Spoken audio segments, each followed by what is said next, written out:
Want Joert adresseert misschien de zoekerij de oude maaien. Ja, nou weet hij ook nog wat oude maaien is. En de besturing misschien. Nou, Willem, pas me vast, want hij is van de zoekerij. En ik kan je grif wat meer over vertellen. En ook hoe deze dag vierd wordt in de zoekerij. Goedemorgen. Goedemorgen, Willem. Nou, ga ik altijd een fout in. Ja, het is al een beetje. Het is een beetje, ja. Maar ja, oude maaien. Wat is dat precies? Want er zijn een hele soort mensen die dat toch nog eens weten, dacht ik. Nee, dat denk ik echt net. En vooral de mensen die wat later geboren zijn als us.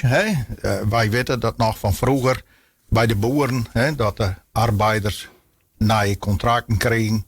En dat de fam van de arbeiders, die moesten weer verhuizen naar een andere boer. Zag je dat. Maar hoe is dat komen, oude maaien? Nou, oude maaien, dat wie vroeger tot de mei 1700 voelde dat op 1 maaien. En toen hadden ze de kalender in het noorden veroverd, van Juliaanse kalender naar Gregoriaanse. En toen is dat 11 dagen opschoot. Dus toen weer 12 maaien. En vanaf dat moment, vanaf 1701, en dat is nou 324 jaar in, weer de oude maaien, dat weer de oude maaien, op 12 maaien. Dus ze woonden eigenlijk net nieuwe maaien, maar oude maaien vieren.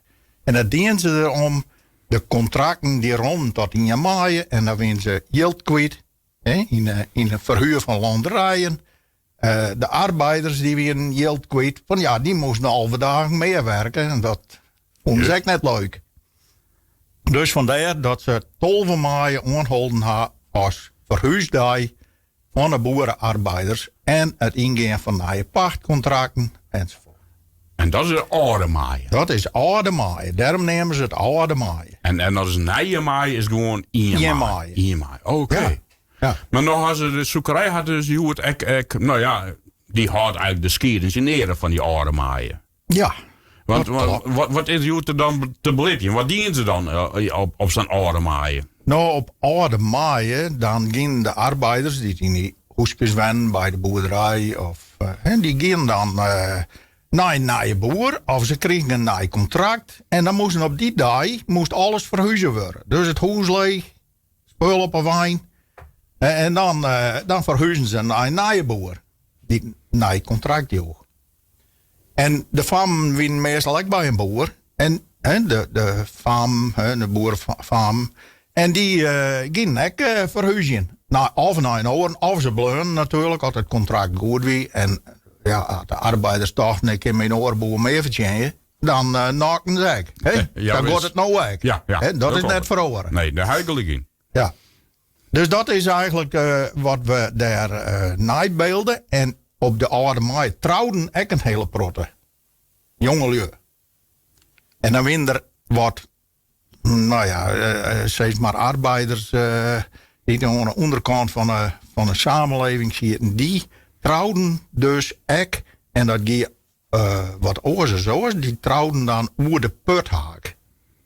En dat beelden ze ook uit in een zoekerij, Joert. Ze gaan een echtperke en nou ja, of zo. Die trouwen net echt nog. Die trouwen net echt natuurlijk, die ben al trouwd. Maar dat maakt het niks uit. Het gaat om het gevoel. Ja, het idee. Ja. Wat je daarbij hebt. Nou, dat is in het kwart wat wij doen om oude maaien te vieren. Ja, maar nu zeg je hoe de put. Een puthaak. Puthaak, hè? Ja. Kun je eigenlijk vertellen dan wat het is dan? In kwart? Want... Nou, een puthaak, dat is, de halen ze vroeger een hamerke maar uit. Hè? Dat is een stok, een lange stok met een hek erom. En daar moesten ze dan oer hennen springen. En ze kregen natuurlijk eerst wel een taspraatje.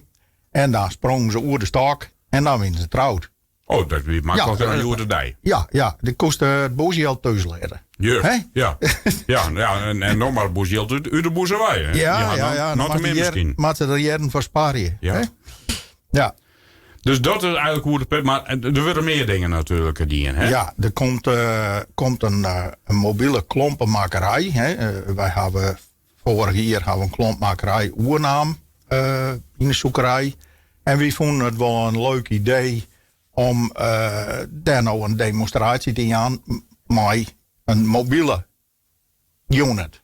Dus die mensen komen uit Enter en die maak je daar klompen. Verkeer je daar klompen en dat kun je bezien. Voor de jeugd hebben we een speurtocht. Een bruidsspeurtocht. Ze zullen wel een bruidsschat ziekje maken, dat weet ik net precies. Maar dat zit er wel dik in. Dat was voor jou ook een verrassing wat het is. Dus. Ja, dat is voor mij een hele verrassing. Dus dat hebben we. En je kent de boekwietperiode van vroeger. Er zijn sommige mensen die het nou nog wel. Maar ja, boekwijk Rutten of zijn. Hè? Ja, boekwiet. Ja, dat maatjes en kleren in malk en dan spijkjes erbij en vet en neem maar op. Nou, dat eten ze vroeger ook een protten. Dus je kon er echt waarom in de tiert. Ja, had je dat willen, dan kan dat. Ja, want ik ben echt spinster, zag ik wel aan, hè? Op een spinnenwiel. Ja. De meesten moesten zelf een eigen kleren misschien ook wel een maandje af repareren. Ja, vroeger vind je dat heel normaal. Dat je wollen ondergoed om en als er een gatje in zit, dan waren het even hecht. Ja, stappen. die kleren, ja. Ja, en dan gaat het weer onder de kleren zijn er niet wat van. Nee. Nou ja, dat zullen natuurlijk meer wezen. Maar je zei van, ik ga echt een gedicht meenemen. Ja. Je woont er, het hele gedicht wordt misschien wat te lang voor u.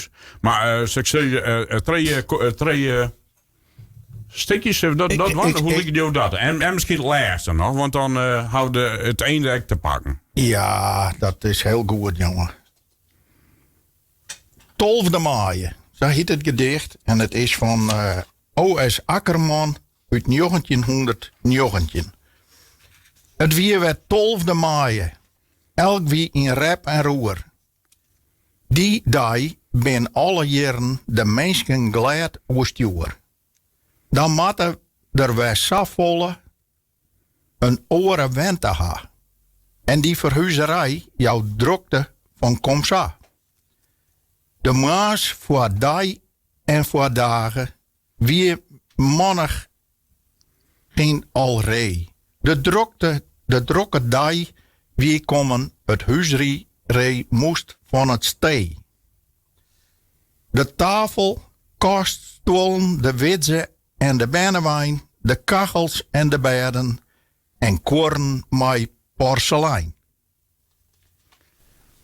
Dus dat weer de hele huiserie en ook over naar het laatste touw. Want dat zal ook wel interessant weten. Ja, het laatste gaat over het volgende. En dat wie vaak met gauwens verlitten het oude stee, wees daarom mensen altijd voor dat verhuizen ree. Nou, eigenlijk zo'n ze van wat Joden al je voorleggen haar pas mooi binnenkwam. De zoekerij van Megje. Hoe laat begint het, Willem? Het begint om 11:12. En dan horen we op om 1:05. 1:05. En kost het ook wat? Ja, het kost het ook wat. Het kost zo'n 50 van volwassenen. En de baan van 6 tot 12 is 53. Maar daar kan je heel veel wil van haar Daar willen. kan je heel veel willen van haar. En het is prachtig mooi waar. Dus ik zou zeggen, kom Del. En bij deze moet ik ook nog even bedanken onze activiteitencommissie die dit alles regelen had. En de vrijwilligers die het hun nou natuurlijk met je inzetten. Top Willem, goed in. En ik succes daar, Joert. Dankjewel.